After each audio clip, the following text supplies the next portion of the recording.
you moved and they weren't expecting it, loss of footing, they automatically Yeah, grab on. they could grab on, yeah.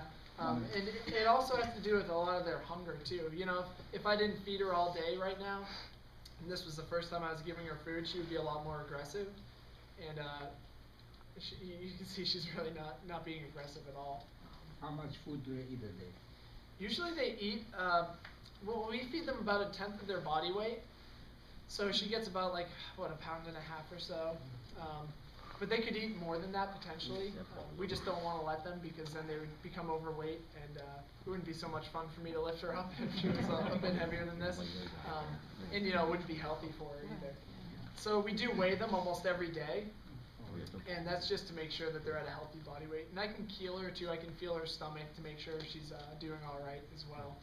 And right now, I don't know if you guys can see it, but her crop is filled up a little. And that's like a little storage pouch kind of before their stomach.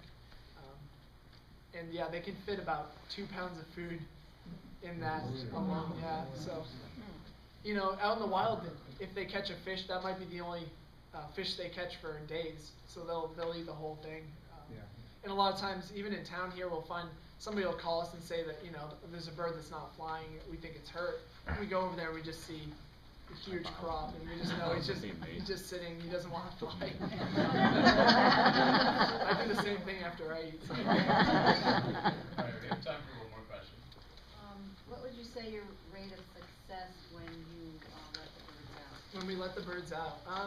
Well, since we're only banding and we don't do like radio tags, we have no way of telling exactly how well they're doing when they leave here.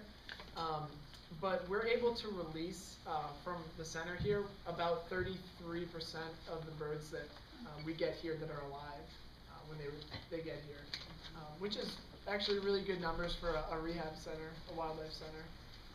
But yeah, there's no way for us to do like radio. I mean, we could do radio tags if we got a grant for them, but they're really expensive.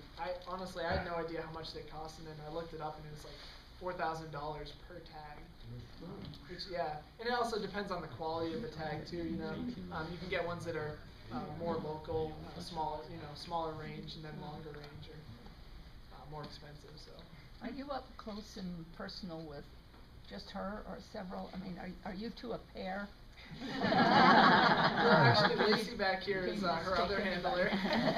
So there are 2 of us right now that work here as handlers. So they're not just getting attached to one person.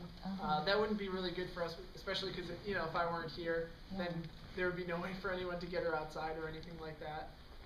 But it is a trust-built relationship. It takes a long time to get her to be this comfortable with me. A lot of times sitting in her enclosure, just kind of hanging out with her. And how many other birds are you this comfortable? Are you this?